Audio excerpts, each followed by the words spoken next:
جن میں سے ایک چھوٹی اور ایک بڑی ہے کہ جن سے انسان اپنی حفاظت کا سامان کر سکتا ہے. اسی لیے ان دعاؤں کو کہا گیا جوشن صغیر اور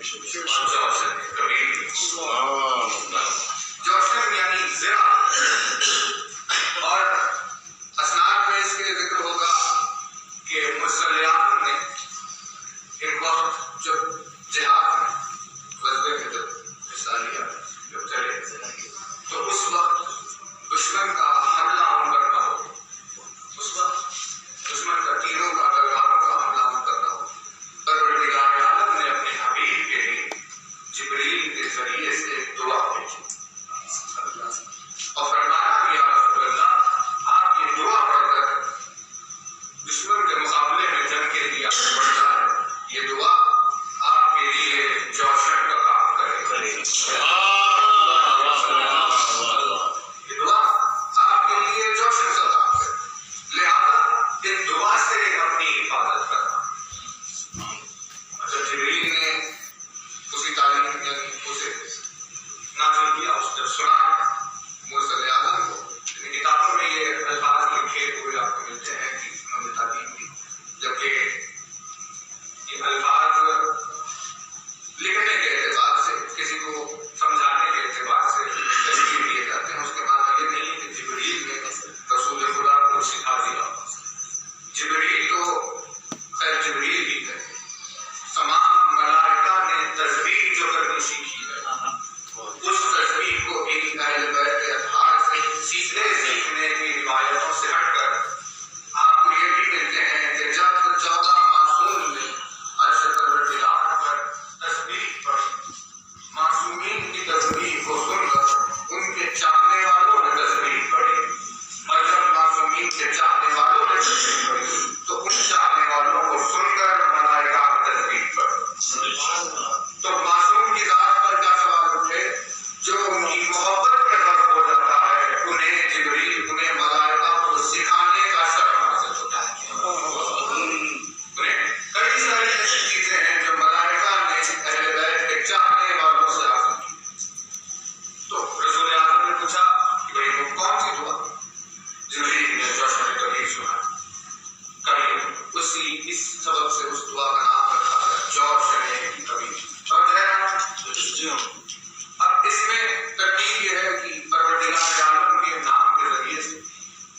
دعا مانگی گئی اور 10 نام ایک ساتھ پکارے گئے کہ پروردگار تیرا یہ نام ہے, تیرا یہ نام ہے, تیرا یہ نام ہے. ناموں کے ذریعے سے نام حفاظت عطا کرنا, بخشش عطا کرنا آسانی تھی. تو ہر 10 ناموں کا جو ذکر ہوا ان 10 ناموں کی الگ الگ تاثیر بیان کی کہ ان 10 ناموں سے کیا ہوگا, ان 10 ناموں سے کیا ہوگا, ان 10 ناموں سے کیا ہوگا. یہ جو آپ کی خدمت میں 4 جملے جن میں 4 ناموں کا ذکر ہے وہ ان 10 ناموں میں سے ہیں جو 50 سے 51 سے شروع ہو کر 60 پہنچتے ہیں. یہ 10 جو 30 میں 10 آئے.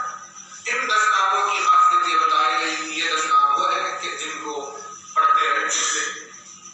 خدا کی نگاہوں میں انسان کو عزت نصیب ہوگی. یعنی عزت اللہ کی نگاہوں میں اگر کوئی بندہ عزیز ہو تو پھر دنیا اسے لاکھ ذلیل کرنے کی اسے کبھی کوئی ذلیل کرے. خدا نے ارشاد فرمایا کہ معبود جسے تو نے عزت عطا کی ہے اسے کوئی کیا ذلیل کرے, اور جسے تو نے ذلیل کرنا چاہا اسے کون عزت دے سکتا. لیکن عزت و ذلت کی تقسیم کا جو قرآن نے ذکر کیا اس میں ارشاد ہوا کہ یہ ساری تقسیم ہوتی ہے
الفت سے بھی،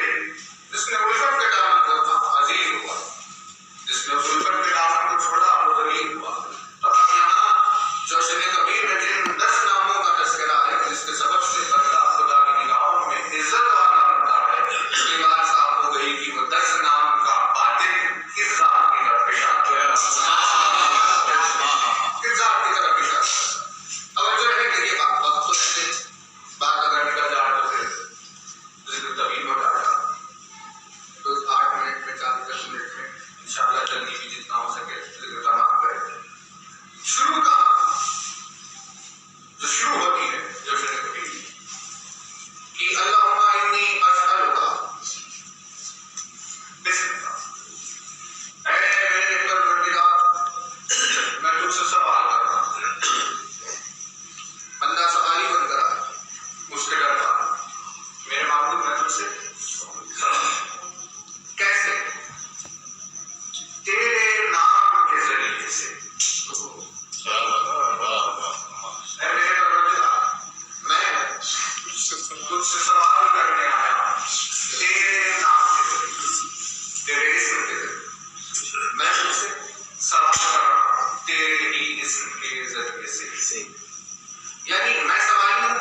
انسان کے قلم کا محتاج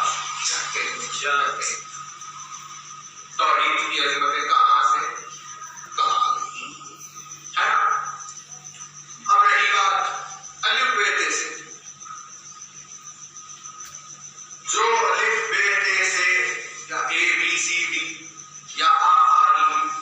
جس زبان میں جو ہے آپ 1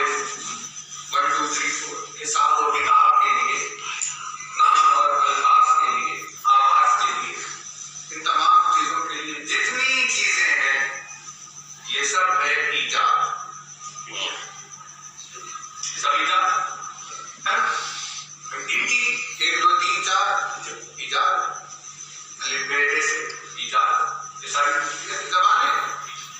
جب بولنے والے لوگوں نے بولنا شروع کیا آہستہ آہستہ ہوتے ہوتے پھیلتے پھیلتے زبانیں بن گئی.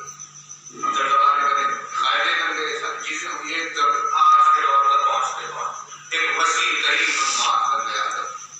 کہ یہ زبان، یہ الفاظ، اس کی وکیبلری، انداز، کنایے، فلاں فلاں ہزاروں چیزیں سب مل کر اتنا، لیکن سب ہے ایجاد. تو جب یہ ایجاد ہو گیا تو اس موجود بھی ہے کہ کوئی ان کا بنانے والا، ان کا کوئی بنانے والا. تو نام ہوا مخلوق، کیا بات ہے، ساری چیزیں ہوئی ایجاد. پروردگار عالم کا نام اور انسان کی ایجاد. مطلب بات صاف کھلی ہوئی، روشن دن کی طرح. انسان کی کوئی بنائی ہوئی چیز اور خدا کا نام، یہ کیسے ہو سکتا؟ الف بے تے سے وجود میں تھے ہی نہیں جب اس کی ذات موجود، 1 2 3 4 تھے ہی نہیں جب سے اس کی ذات موجود. یعنی حساب و کتاب سند اور جاننے کی ساری چیزیں تھے ہی نہیں، اوپر نیچے کچھ نہیں، اس کی ذات موجود ہے. پھر نام کا اس سے تعلق کیسے ہوا؟ مولا نے اپنے فرمان میں بیان کیا کہ وہ الذی لا اسم له ولا نعت له ولا يتعلق بمعرفة وإدراك. اس کی ذات ہے ایسی جس کا کوئی نام ہی نہیں. مطلب بتاتے ہیں اس کی ذات ہے ایسی جس کا کوئی نام ہے ہی نہیں. تو جب اس کا نام ہے ہی نہیں تو یار یہ سوال اٹھے گا کہ نام اس کا کیوں نہیں ہے، اس کا نام کیوں نہیں. تو مولا نے فرمایا نام جو ہے تمہارے سامنے کہ جس سے تم اسے پکارتے ہو یہ تمہاری ضرورتیں ہیں. وہ اپنے آپ کو پکارنے کے لیے کسی چیز کا محتاج ہو جائے تو بے نیاز کیسے بات کرے، ہے نا. تو اسی لیے اس کا کوئی نام ہی نہیں، الگ نام اس کا. پھر اب نام کے کیا معنی؟ اسم کے معنی. تو اسم کا جو ڈیفینیشن دیا جا رہا ہے کہ بھائی اسم کہتے کسے ہیں؟ اسم کہتے ہیں اس وسیلے کو جو کسی ذات کا تعارف کراتا ہے. نام کہتے ہیں اس درمیان میں آنے والے وسیلے کو کہ جس سے اس ذات کو پہچانا جاتا ہے. اسی لیے جس سے کسی کو پہچانا جاتا ہے اسے اس کا نام کہتے ہیں. کلیئر نا؟ بات جی بات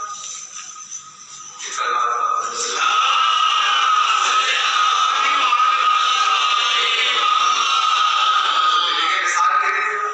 آپ کسی چیز کی بھی مثال. تب میں نے آپ کے سامنے بس کہہ دیا سے یہاں کہیں پر کسی بتا تھا ایسے نہیں، لیکن جیسے ہی میں نے کہا سب کو پتا چل گیا کہ اس کی بات چل رہی ہے. یعنی اس کی پہچان بن کر کون آیا؟ اس کا نام. اسی لیے نام کہتے اسی چیز کو ہے جو کسی کی پہچان میں چلتا ہے. اور اگر وہ نام نہ ہو تو اسے پہچان نہیں جا سکتا. جیسے اگر آپ سے کہوں کہ میں ایک چیز کے بارے میں سوچ رہا ہوں پہچان میں کیا ہے، کیسے پہچان کیا کچھ تو اس کا نام بتائیں گے تو کیا. جیسے ہم نے نام کہا سمجھے جو کہ نام سے پہچانا جاتا. اسم کہتے ہی اسی وسیلے کو ہے جس سے اسے پہچانا جاتا. خدا کی ذات نہ سنائی دیتی ہے، نہ دکھائی دیتی ہے، سامنے آتی ہے، نہ باہر آتی ہے، نہ دائیں آتی ہے، نہ پیچھے جاتی ہے، کچھ بھی نہیں. عقلوں سے پرے اس کی ذات، اس کے باوجود بھی انسان اسے پہچانتا ہے.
انبیاء کو تیرے نام کے ذریعے سے اس کے وسیلے سے قبول فرما،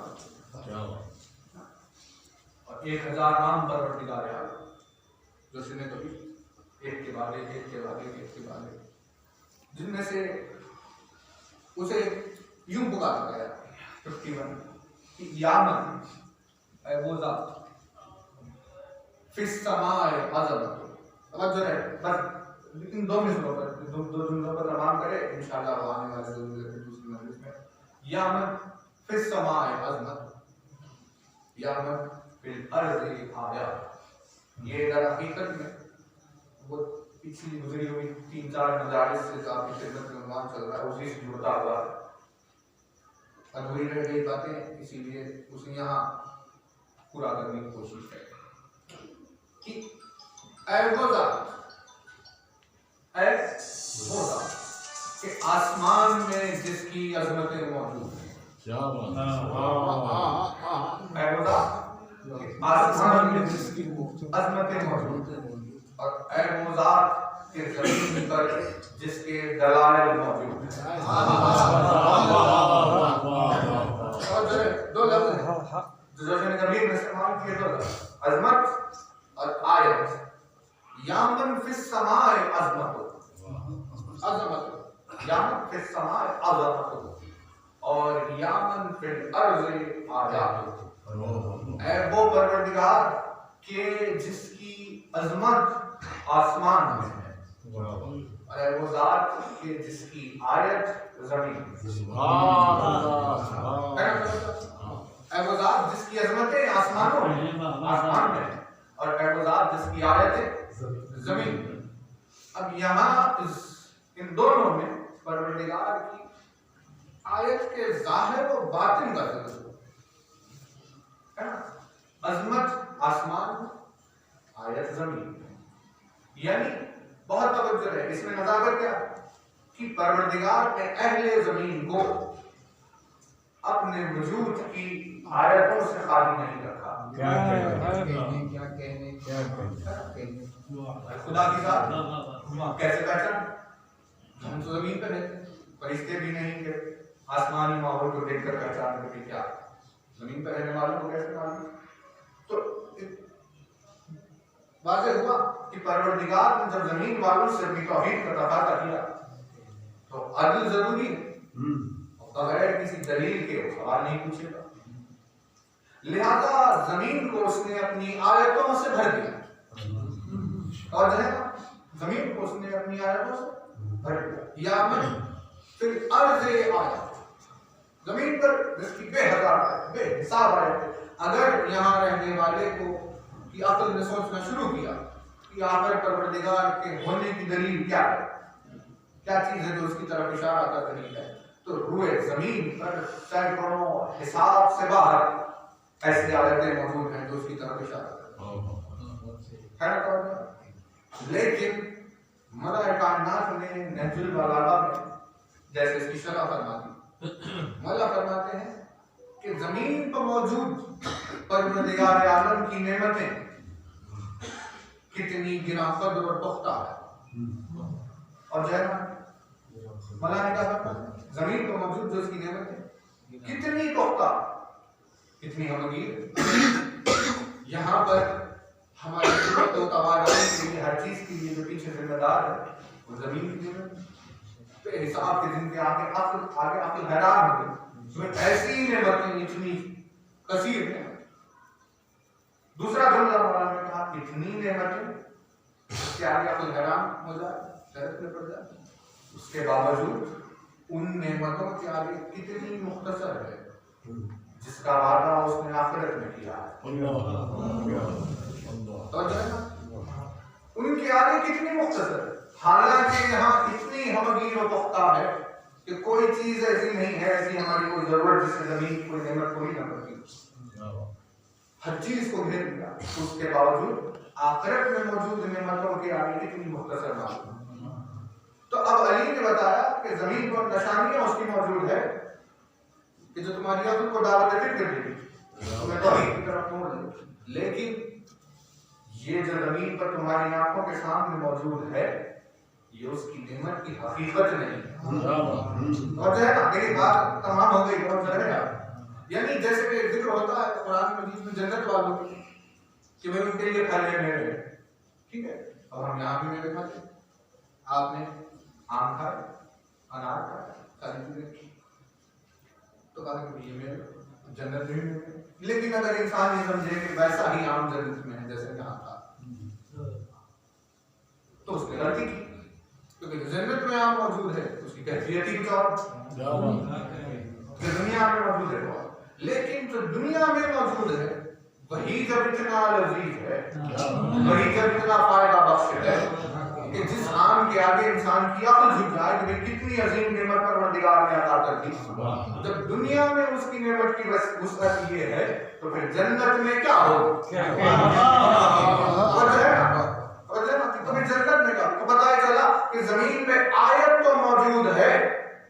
لیکن اس کی عظمت کو اگر سمجھنا ہو تو آسمان پہ جاؤ نہیں توجہ رہے بات تمام ہو گیا زمین پہ آیتیں تو موجود ہے لیکن ان کی عظمتوں کی حقیقت اگر دیکھنی ہو تو جنت میں چلے جاؤ وہاں نظر آئے گی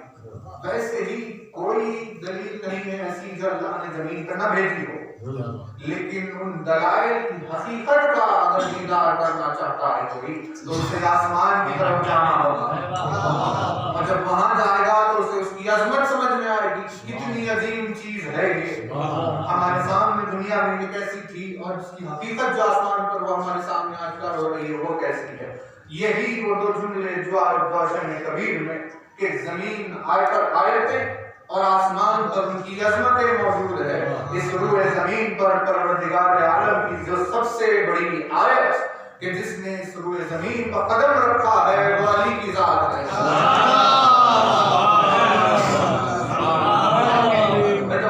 وہ علی کی ذات ہے لیکن زمین پر چلتے پھرتے وہ جب لباس بشری میں آیا ہے تو وہ یہ نہ سمجھے کہ یہی علی کی حقیقت ہے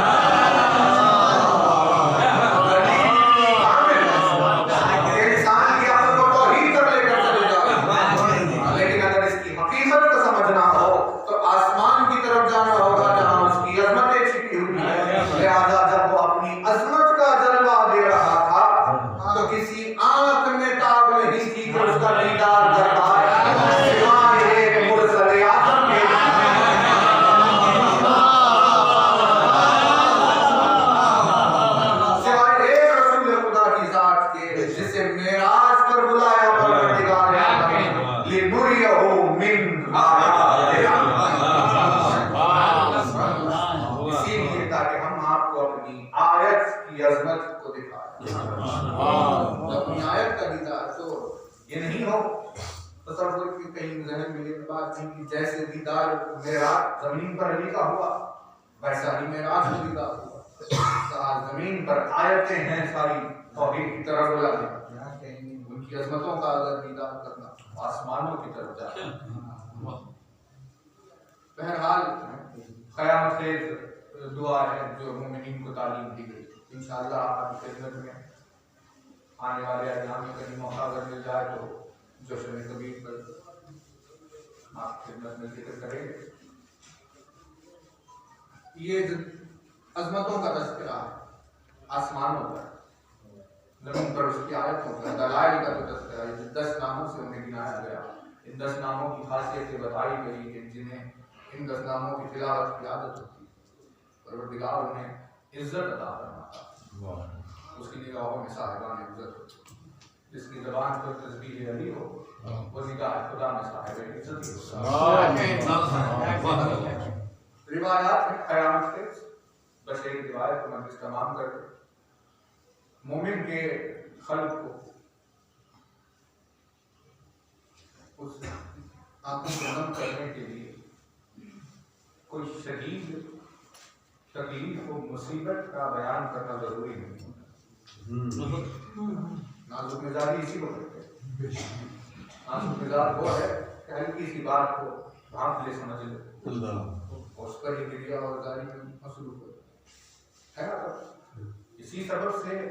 کہ صدیاں گزر گئی 1400 سال میں کتنا عرصہ گزرا کبھی ضرورت ہی نہیں پڑی کہ زور یا شدت دے کر مومنین کے سامنے مصائب حسین پڑے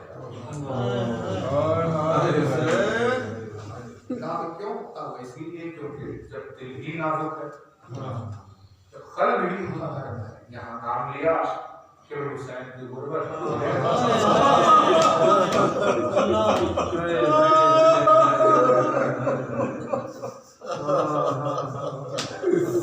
بات یہاں تک آ گئی، نوجوانوں کے لیے جملہ کہتے ہوئے دیکھیے کہیں کہیں آج کے زمانے میں جب یہ کہہ دیا جاتا ہے شاید صاحب کسی کے زبان سے ہو گیا اور اس نظر کرتا ہم آگے بڑھ جائیں، لیکن سخت مسائل کوئی چیز نہیں ہوتی،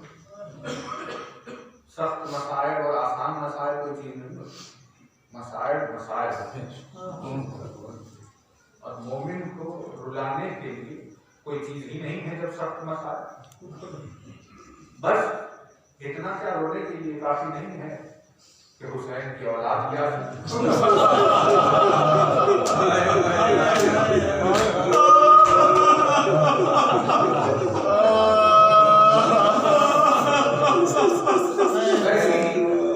ایسی ہی یہ روایت ہے جو حضرت کبیر کی ہے، جو آپ کی خدمت میں جب اس کے اسناد ڈھونڈتے ہیں کہ کہاں سے ہوتے ہوئے چلتے ہوئے آئے، تو ایک روایت جو حضرت کبیر کی ہے کہ مولا کائنات نے اسے اپنے پوترے کو بھی تعلیم دی، چوتھے امام کو مولا نے یہ دعا کی تعلیم 38 ہجری جو ہے 38 ہجری میں امام اس دنیا میں آئے اور مولا کی شہادت 40 ہجری میں ہوئی، یعنی 2 سال کا موقع تھا۔ اگر اس دوسرے سال پر یہ تصور کیا جائے کہ اس وقت جب چوتھے امام صرف 2 سال کے مولا نے انہیں دعا تعلیم دی، تو اس میں کوئی تعجب کی بات نہیں ہے کہ 2 سال میں کیسے ہو سکتا ہے کہ جس نے کعبے کے باہر 3 دن میں قرار کیا ہو اور اس کا بیٹا ہو جو اپنی ماں سے رحم میں رہتے ہوئے بات کر رہا ہو، ان کے لیے 2 سال میں گفتگو کرنا یا علی کی کسی وصیت کو سمجھنا کتنا کام مشکل، یہ سوال ذہن میں نہیں آتا۔ اس سن میں مولا نے جو اس نے کبھی چوتھے امام کو تعلیم دی، بس ایک ہی جملہ ہے، مجلس تمام ہو ساری دعا تعلیم ہو گئی، اس کی عظمت بیان کی کہ ایسے آئی تھی ایسے آئی تھی، ساری چیزیں سکھائی۔ ایک روایت مولا کائنات سے ملتی ہے جس میں مولا نے فرمایا کہ جو اپنے کفن پر جو اس نے کبھی لکھ لیتا ہے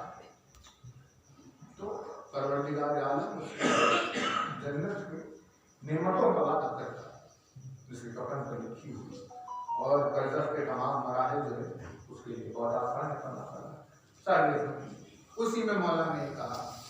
کہ اے میرے لال، یہ تمہارے دادا کی طرف سے کہ تم بھی اس دعا کو اپنی کفن پر لکھو،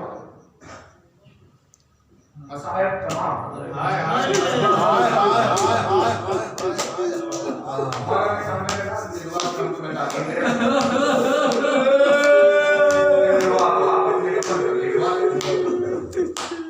امام نے مولا کائنات سے دعا لے لی جو اس نے کبھی تھے، اور مولا کی اس تصویر کو سن لی، چہرے پر تعجب کے اظہار کا، مولا نے پوچھا 2 سال کے اس سن آغوش میں بیٹھے ہو تو امام نے مولا سے پوچھا کہ اے میرے دادا، آپ کی عظمتیں، آپ کا اشعار پروردگار عالم کا مظہر کرتا ہے، لیکن ایک سوال جو ذہن میں ہے وہ یہ ہے کہ جوہر کبیر کے کفن پہ لکھنے کی یہ وصیت آپ نے ہم سے کی،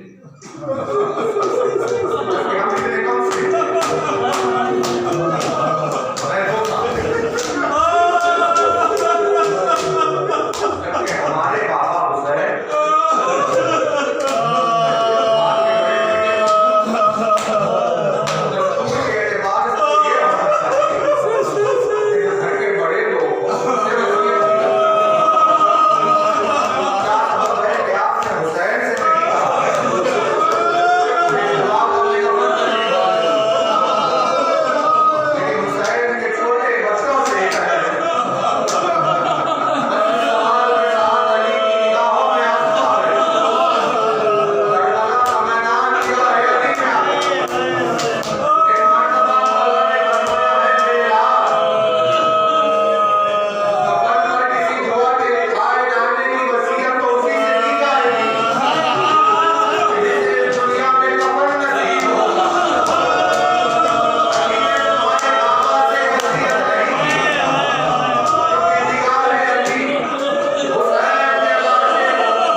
لا